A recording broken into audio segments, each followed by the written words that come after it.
It looks stupid. Rubber pirate, that looks dumb. King of the Pirates, crazy. Japanese cartoons. No. That's what I consistently heard from my friends and family when I would try to get them to understand why I was laughing, crying, and being overall just joyful. There was nothing I could say or do to change their prejudices. I didn't exactly have the best track record when it came to entertainment recommendations. I am so sorry. I had no idea it would be that bad. But this was different. One Piece has something for everyone in it. Adventure, comedy, drama, romance. Could you perhaps show me your panties? Yeah! If only there was a way I could trick them into experiencing the story, the character interactions, and the pure joy and fun of Oda's world. Just a taste. And with that taste, an addiction and desire for 1,000 more. The gateway drug. Historically, American adaptations of Japanese manga and anime don't do a great job of putting forth on display what makes the original worth watching and reading. They haven't even come close to capturing the spirit of it. Hey, Goku, right? Say what? They share the same names, but nothing in common. A Trojan horse that makes it seem like we're gonna get our favorite characters and moments brought to life.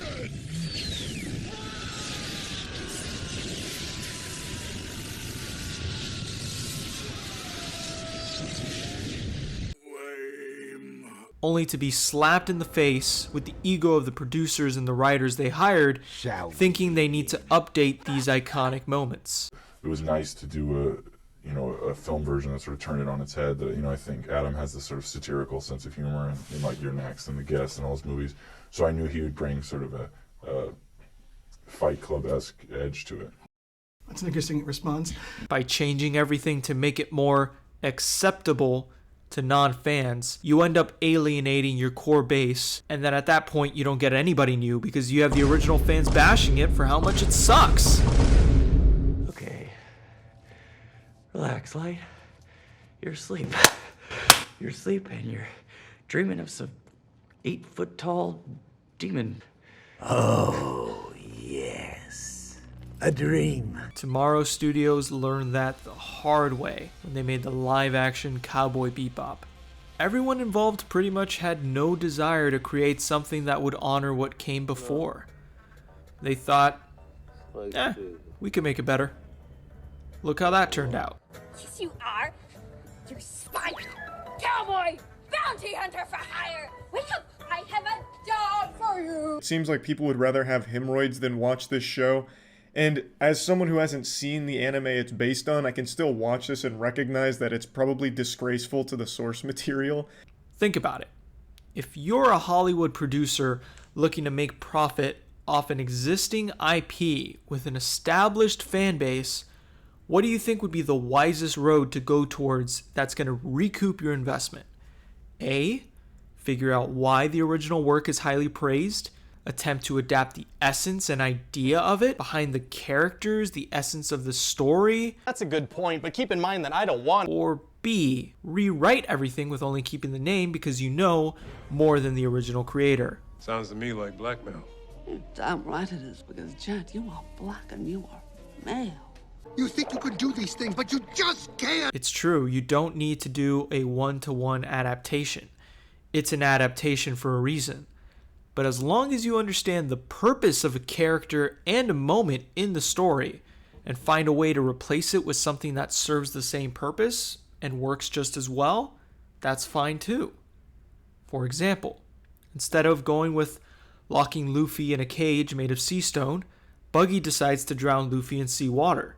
They both serve the same story purpose, but with drowning Luffy in seawater, you're able to use it as a flashback point to Shanks saving Luffy and tying it to Luffy's new crew saving him. That's an interesting way of that makes sense.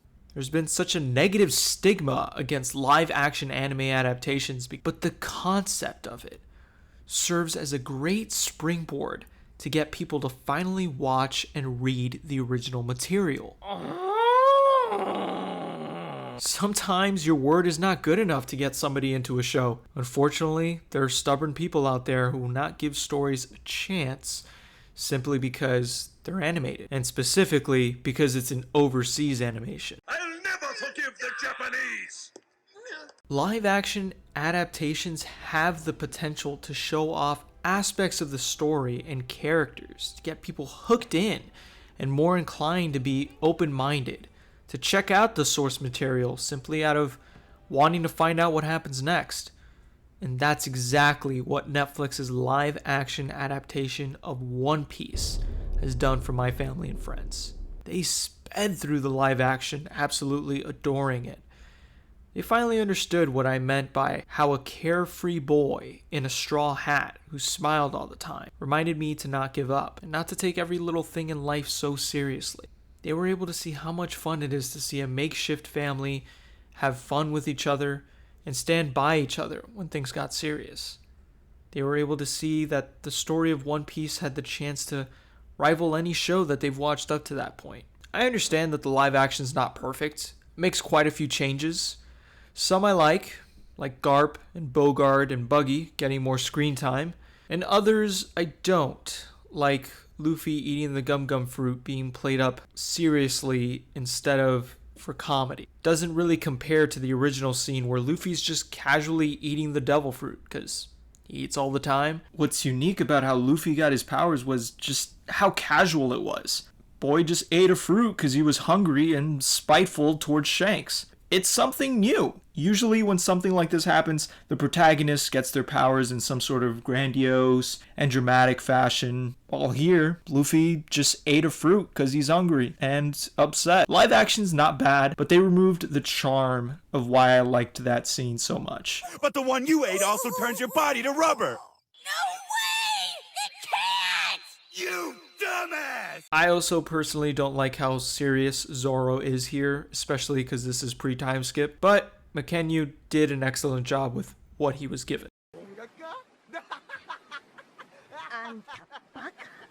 Some fans don't like the adaptation because of stuff like this, and that's totally fine. But what's great about it, even if you didn't personally enjoy it, is that even though it's not a one-to-one adaptation and some of the changes aren't for the better, it will get more people to actually watch the anime and see how amazing it is. So good. It's a win-win all around. Honestly, as long as the adaptation respects the source and does its own thing the right way, there are no real cons. Now, if the adaptation goes way off base and just sucks, nice swing, good form.